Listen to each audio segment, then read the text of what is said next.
Hai, Assalamualaikum warahmatullahi wabarakatuh. Hari ini kita akan belajar tentang tematik kelas 6, yaitu tentang tematika tokoh dan subtema 1, penemu yang mengubah dunia dalam pembelajaran yang keempat. Baik anak-anak, hari ini masih sehat ya pastinya. Sebelum kita melangkah ke materi tema yang akan kita pelajari, aku ingatkan kembali bahwa tetap jaga kesehatan, selalu memakai masker, dan kemudian selalu cuci tangan dan menjaga jarak. Semangat ya untuk hari ini. Baik, mari kita mulai pembelajaran hari ini. Baik anak-anak, tahukah kamu siapa penemu bola lampu pijar?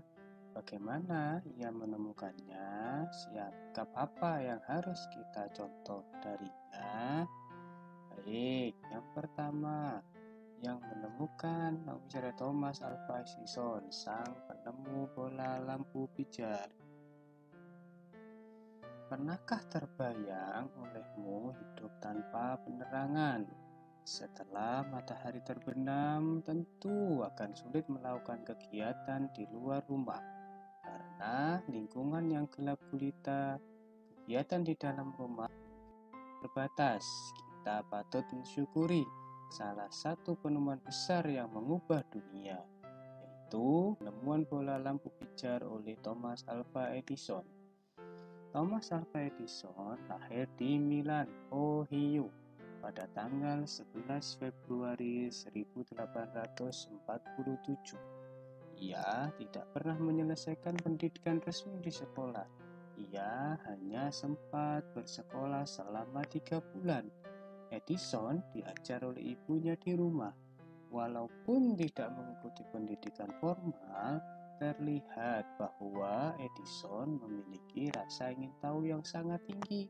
Di usia 11 tahun, Edison sudah dapat membuat telegraf sederhana. Di usia 12 tahun, ia memanfaatkan waktu luangnya untuk membaca literatur dan melakukan berbagai percobaan.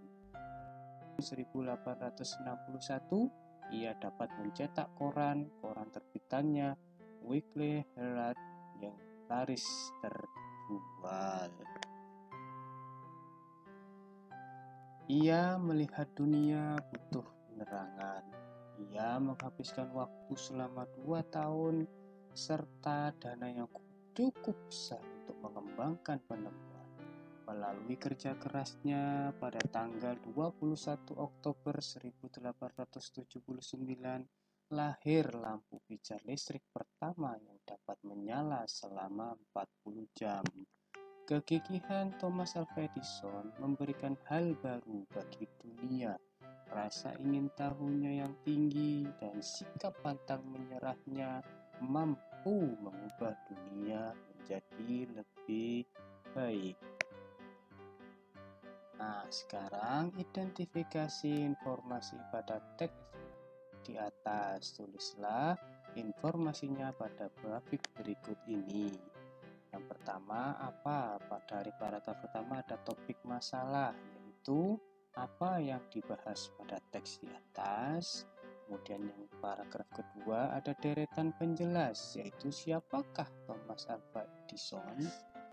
Nah, paragraf ketiga deret penjelas bagaimana Thomas Alva Edison menemukan bola lampu pijar. Paragraf keempat kesimpulan dan pesan pendapat pribadi penulis. Apa yang dapat kamu simpulkan tentang sikap Thomas Alva Edison?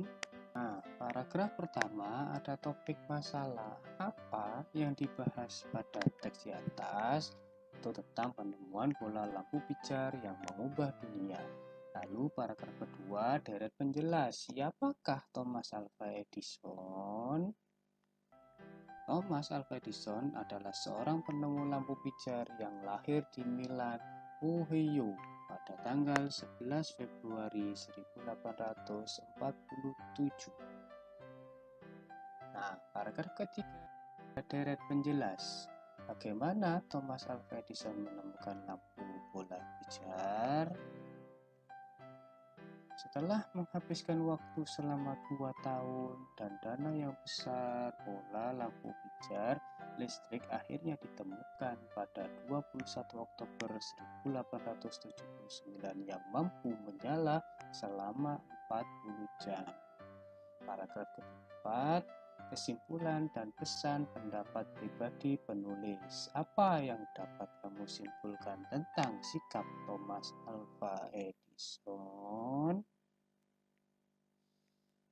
Yang dapat kita simpulkan adalah sikap yang gigih, haus ilmu, serta pantang menyerah yang dimiliki Thomas Alva Edison telah dunia menjadi lebih baik. Nah, Thomas Alva Edison tidak pernah menyerah walaupun sering mengalami kegagalan. Bagaimana dengan kamu? Apa yang kamu lakukan ketika kamu gagal? Dengan ditemukannya lampu pijar saat ini, kita dapat melakukan berbagai hal di malam hari, seperti yang dilakukan oleh Siti dan adiknya. Lampu pijar hadiah dari ayah. Setiap malam hari pukul 19 sampai 20, Siti dan adiknya selalu belajar. Mereka belajar dengan menggunakan lampu belajar. Lampu belajar itu adalah hadiah dari ayah 6 bulan yang lalu. Ayah memberikan lampu belajar kepada Siti dan adiknya supaya mereka giat belajar. Siti selalu menjaga lampu belajar miliknya. Ia mematikan ketika sudah selesai digunakan. Ia juga membersihkannya jika kotor. Sampai saat ini, lampu belajar Siti masih dapat digunakan dengan baik. Siti terlihat nyaman saat belajar. Berbeda dengan adik Siti yang selalu mengeluh ketika belajar, lampu belajarnya rusak. Lampu belajar rusak karena sering tidak dimatikan. Terlihat juga banyak kotoran yang menempel karena jarang dibersihkan. Kepada Siti dan adiknya untuk merawat barang-barang mereka. Barang-barang yang dirawat dengan baik tidak mudah rusak. Hal ini membuat barang-barang tersebut dapat dimanfaatkan dalam waktu yang lama.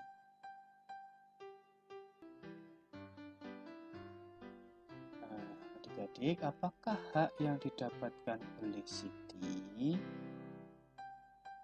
Hak untuk belajar, mendapat fasilitas belajar yang mendukung, dan mendapat perhatian dari orang tua. Lalu, apakah hak yang didapatkan oleh adiknya Siti? Adiknya Siti mendapatkan hak untuk belajar, mendapat fasilitas belajar yang mendukung, dan mendapat perhatian dari orang tua. Lalu, apakah Siti telah menggunakan haknya dengan tanggung jawab? Iya, karena lampu belajar yang diberikan ayahnya dijaga dengan baik oleh Siti dengan mematikannya jika tidak digunakan. Ketika kotor, lampu tersebut juga ia bersihkan. Lalu, apakah adik Siti telah menggunakan haknya dengan tanggung jawab? Belum, karena lampu belajar adik Siti rusak akibat ia sering membiarkannya menyala dan jarang membersihkannya.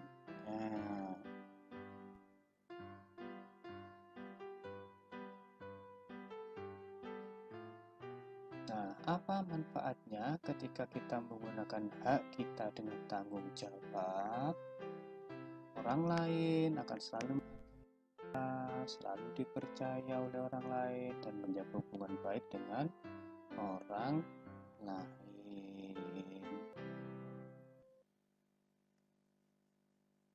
Nah, adik-adik, amatilah benda-benda yang menjadi hakmu.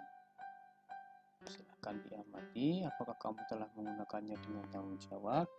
Di sini ada bentuk tabel, di situ ada benda yaitu sandal dan sepatu. Bagaimana kamu cara menggunakannya? Bagaimana adik-adik merawatnya? Kemudian dan apakah adik-adik sudah bertanggung jawab dalam menggunakannya? Lalu apa manfaat ketika adik-adik bertanggung jawab? Silakan bisa dikerjakan di bukunya masing-masing sesuai dengan tabel yang telah ada. Silakan dicoba masing-masing. Orang tua kita telah memberikan hak kepada kita untuk menggunakan barang-barang seperti sepatu, sepeda, dan lain-lain. Kita harus bertanggung jawab ketika menggunakan barang-barang tersebut, menggunakan dengan hati-hati, menyimpan ketika sudah digunakan, dan merawatnya adalah contoh bentuk tanggung jawab. Ketika kita bertanggung jawab, maka barang-barang tersebut dapat kita manfaatkan dalam waktu yang lama. Nah, adik-adik, demikianlah pembelajaran tematik kelas 6 hari ini, tematika tokoh dan penemuannya, subtema 1, penemu yang dan 4. Sampai jumpa di pembelajaran selanjutnya. Assalamualaikum warahmatullahi wabarakatuh.